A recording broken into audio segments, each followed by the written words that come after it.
Finally আমিও চলে আসলাম সবার পছন্দের শীতের চিতই পিঠার রেসিপি নিয়ে। এটা অবশ্য অন রিকোয়েস্ট ছিল, আমাকে আমার ফ্রেন্ড রিকোয়েস্ট করেছে দিতে, এনে দিচ্ছি। তো আজকে সকালবেলা চলে আসলাম পিঠা বানাতে। আমার শাশুড়ি অনেক পছন্দ করে, ওনার জন্য এরকম প্রায় প্রতিদিনই বানাই, দু একদিন পর পর। তো প্রথমে গুঁড়ো নিয়েছি, তার মধ্যে লবণ দিলাম, দিয়ে মিক্স করে নিলাম। এরপর বেশ ভালো পরিমাণ গরম পানি, মোটামুটি অনেক গরম হতে হবে পানিটা, একদম গরম পানিটা দিয়ে অল্প অল্প করে দিব, অল্প অল্প করে দিয়ে এভাবে আস্তে আস্তে একটু করে মেশাতে হবে। তো আমার মনে হয় এই ছোটো ছোটো টিপসগুলি পিঠা বানানোর জন্য সবচেয়ে বেশি ইম্পর্ট্যান্ট। কারণ আমি আজকে অনেক দিন ধরে বানাচ্ছিলাম, কিন্তু ঠিক পারফেক্টলি হচ্ছিল না। শেষ পর্যন্ত এখন আমার ঠিকঠাক মতো হয়, আমি খুবই হ্যাপি। তো এভাবে একটু একটু করে মেশাতে হবে, মানে অনেক বেশি মেশানো যাবে না, অল্প অল্প করে মিশিয়ে এরকম একটু একদম ভেজা ভেজা আবার একটু শুকনো শুকনো থাকবে। এভাবে ভালোভাবে মিশিয়ে বেশ কিছুক্ষণ এভাবে মাখবো। মেখে আমি কিছুক্ষণের জন্য রেখে দেব। আমি রেখে দেব 15 থেকে 20 মিনিটের জন্য। আপনার যদি আরও বেশি সময় থাকে, আপনি চাইলে 1-2 ঘন্টা, যদি যতক্ষণ বেশি ভিজিয়ে রাখবে আমার মনে হয় ততই সুন্দর হয় পিঠাটা। তো আমার হাতেও সময় থাকলে আমি অনেক সময় অনেক আগে আগে গুলে রাখি। তো এটা এভাবে গুলে ঢাকনা দিয়ে রেখে দেব বেশ কিছুক্ষণ, সর্বনিম্ন 15 থেকে 20 মিনিট। এর মধ্যে আমরা যে সিদ্ধ চালের ভাতটা খাই, সেই ভাত আপনার গুঁড়ি অনুযায়ী ভাত নেবেন, আবার সমপরিমাণ নেবেন না। আমার মনে হয় 3 ভাগের 1 ভাগ ভাত দিলে সবচেয়ে বেশি ভালো হয়। তো এই সিদ্ধ চালের ভাতটা হচ্ছে আমি একটু ঠান্ডা ছিল, ওখানে গরম করে নিয়েছি। গরম করার পর এই যে 1/2 আওয়ার হয়ে গেছে, আমি 1/2 আওয়ার পর গুঁড়িটাকে আবার ভালো মতো হাত দিয়ে এটাকে মথে নেব। নিয়ে আবার গরম পানি দেব। এটা কুসুম গরম না, কুসুম গরম থেকেও বেশি গরম, মোটামুটি বেশ ভালো গরম পানিটা দেব। দিয়ে এটাকে প্রথমে মিক্স করে নেব। মিক্স করে নিচ্ছি, যেহেতু পানিটা অনেক গরম, হাত দিচ্ছি না।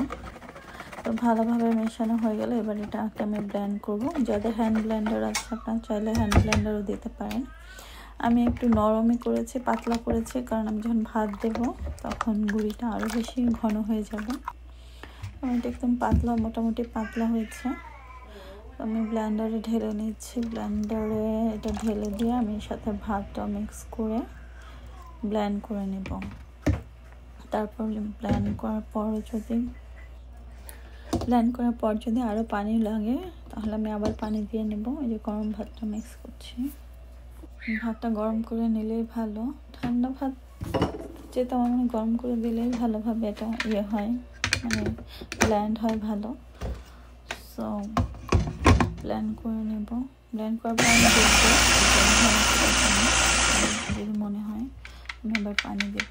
এই যে কিছুক্ষণ ব্লেন্ড করলাম, যখন আমার মনে হলো ভাতটা মিক্স হয়ে গেছে, কিন্তু আমার কাছে মনে হচ্ছে এটা অনেক বেশি ঘন হয়ে গেছে, আরও পানি লাগবে। তো আমি আবারও গরম পানি মিক্স করে নিলাম।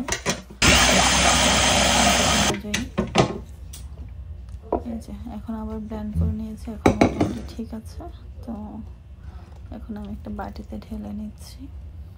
এর মধ্যে আমি চুলা জ্বালিয়ে ফেলেছি। এই যে ঘনত্বটা এরকম, এখন মনে হচ্ছে ঠিক আছে। হ্যাঁ, এরকম ঘনত্ব হলেই পিঠাটা সুন্দর হবে। তো পানির পরিমাণটা আপনাকে একটু দেখে শুনে বুঝে দিতে হবে। তো এর মধ্যে আমার এই যে চিতই পিঠার রেডি। তো আমি যেটা হচ্ছে সবচেয়ে আমার কাছে মনে হয়েছে পিঠা বানাতে এসে সবচেয়ে ইম্পর্ট্যান্ট হচ্ছে, আমরা যখন পিঠাটা দেব এর আগে বেশ কিছুক্ষণ ধরে ভালোভাবে নেড়ে নিতে হবে নিচে থেকে, এবং খুব ভালোভাবে পিঠাটা যদি মিক্স করে দিই তাহলে পিঠাটা সুন্দর করে ফুলে। আর পিঠার গোলাটা একটু উপর থেকে ফেললে আমার মনে হয় সুন্দরভাবে গোলে, কারণ আমি আসলে অনেকভাবে ট্রাই করেছিলাম। তো তখনও অনেক ভিডিও দেখে দেখে আমি করেছি, আসলে কোনোভাবেই হচ্ছিল না। শেষ পর্যন্ত এভাবেই আমার পারফেক্ট পিঠা হচ্ছিল। আমি অনেক ইউটিউবে ভিডিও, তারপর হচ্ছে অনেকের কাছ থেকে জিজ্ঞেস করে অনেক শেফদের ভিডিও দেখেছি, কিন্তু কোনোভাবে হচ্ছিল না। আরেকটা কথা, আমি কিন্তু এখানে কোনো ধরনের বেকিং সোডা বা বেকিং পাউডার ইউজ করিনি, শুধুমাত্র লবণ দিয়েছি।